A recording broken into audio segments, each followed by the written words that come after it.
Nigeria's National Assembly is currently considering the NGO regulation bill for passage.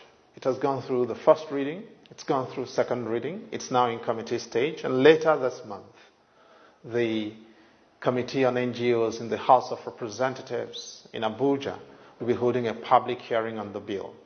And it's important that you understand what this bill means and its implications for both yourself as a citizen and for the country in general.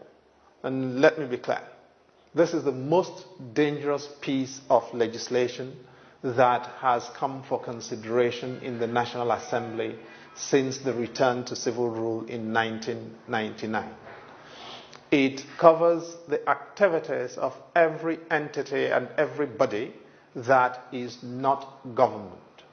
And it affects churches, mosques, schools, universities, hospitals, everything, as well as humanitarian operations wherever they are taking place in the country, whether in the northeast or in the southeast or south-south, whether in the middle belt or in the northwest or southwest.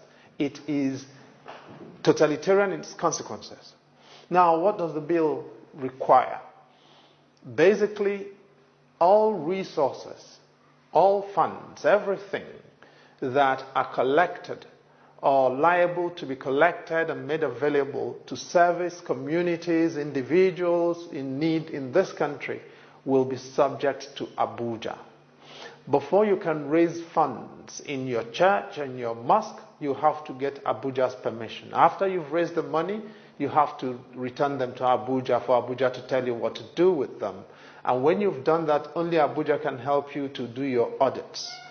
Nobody can operate anything without clearance from Abuja. It's worse than a totalitarian piece of legislation. For the old mamas and old papas doing isusu in the village, that is revolving credit. Before you do your collections, you come to Abuja for clearance.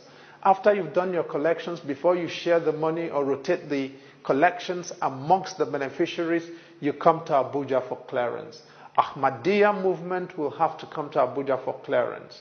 NASFAT will come to Abuja to do anything. The mosques that do collections every Friday to support people in their congregations and their communities will all have to account for that money to civil servants who will either tell them what to do with it or collect it and trouser it into their pockets. The churches will be out of business. The mosques will be endangered. This is what the legislators want us to subscribe to. And as a citizen, you've got to understand that this means that there will be no voice of criticism for government. Nobody can tell government anything.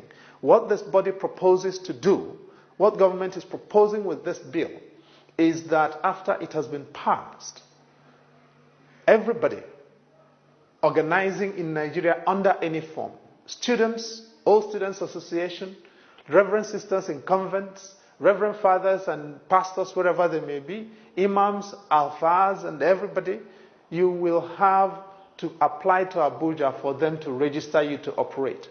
If they agree to they can refuse to register you, in which case you cannot do anything. Now, if they agree to register you, however, you will have to only hold that license for 2 years. After those 2 years, you will have to apply for them to renew your license. If they agree at that time to renew your license, you can continue operating for another 2 years. If they don't agree, that license lapses. If you try to do anything without that license, you'll be liable to be imprisoned for 18 months. And if they are sympathetic and agree not to send you to jail, you may be let go with a fine of 500,000 naira. The civil servants will collect this money in the name of the politicians. It will be used to fire up political power that will not be accountable to any one of us. And this is why I'm saying that this is the most dangerous piece of legislation that's been considered in our country to date, in the past 20 years. But you can do something about it. This does not have to be law. This will not be law if you agree that as the citizen, you are the boss. Contact your legislator at the state level, contact your legislator in Abuja, contact your senator and your distinguished senator in your senatorial zone and tell them this will not happen. This is your country too. And unless you fight for it, these people are going to destroy it, not just for you, but for your children and for your grandchildren. And that they don't have a mandate to do. My name is Chidi Anselm Odinkalo. I'm a Nigerian citizen.